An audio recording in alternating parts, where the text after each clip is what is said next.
I felt as though we really didn't do ourselves justice, didn't take care of business. I think we let ourselves down.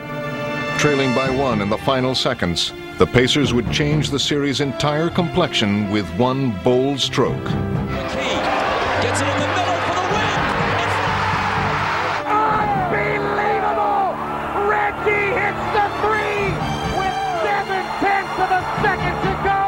All of a sudden, it went from being sort of a ho-hum 5-game series, which everybody expected, to we're in a dogfight. Kukoc to Michael at the buzzer. It rimmed out! It rimmed out! It rimmed out! It rimmed out! And it's 2-2. Unbelievable! Knowing Michael and knowing the competitive drive that he has, I know on that flight home he is cursing and cussing everyone out on that plane. So I know they'll be ready for Wednesday. Miller would quickly learn just how prophetic he had been. Back in the United Center, Chicago wasted little time erasing the memories of their 2 demoralizing defeats. Once again clamping down on the Pacers' offense, the Bulls stampeded their way to a blowout victory and regained command of the series. They are running the Pacers out of the building. Though they were now just 1 step away from the NBA Finals, Chicago would again find themselves derailed in Game 6. Travis Best drives himself, one hand high, good, high off the glass, 33 seconds. Down the stretch, the Pacers made all the big plays, while the Bulls would again falter. He stumbles and loses it.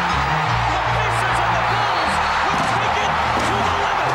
The Bulls had entered unfamiliar territory, facing elimination. We're going to win Game 7. That's a promise. I never make promises. I don't make promises to my wife, but we will win Game 7. The Pacers and the 2-time defending world champions, the Chicago Bulls, get set to play Game 7. And the Eastern Conference is boiled down to 1 game. Even though the 7th game is at home, no one likes to play in 7th games because anything can happen. Playing in a 7th game for the first time in 4 years, the Bulls came out surprisingly flat, while the Pacers appeared confident and in control. This is no way to start a Game 7. They are letting the Pacers dictate everything right now. Pacers have a 13-point lead. It looked pretty bleak there. We weren't getting good shots. We couldn't stop them.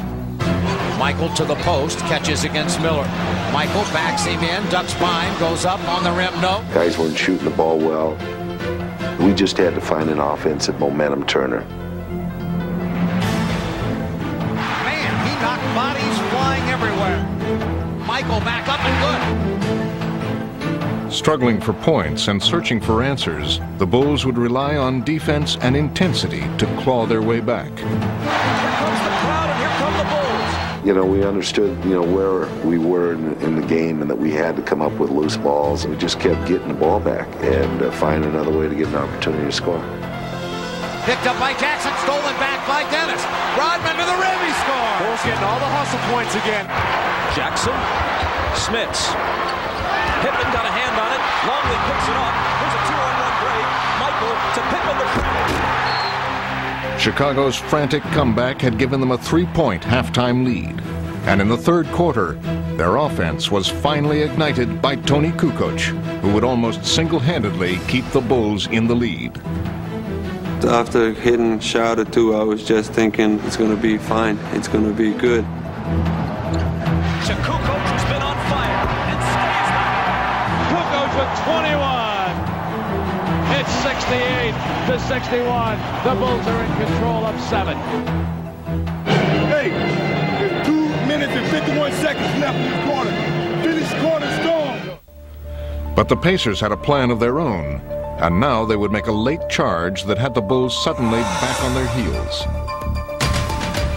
They've got a break if they push it. It's Best from Miller, and he lays it up and in, plus the foul.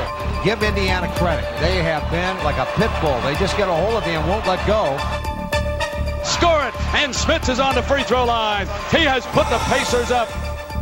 Trailing now with just minutes left in their season, the Bulls were facing perhaps the greatest test of their determination and resolve.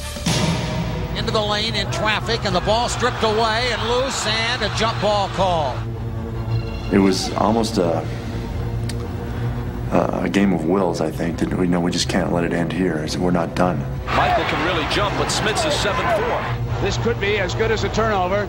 Everybody wants to win. They talk about winning. But this team, I truly believe, refuses to lose. That's one Rick Smits should have won and gave the Pacers possession. Michael stole the tip. And as Chicago grabbed one more crucial loose ball, it seemed they had found just enough momentum to turn the game their way.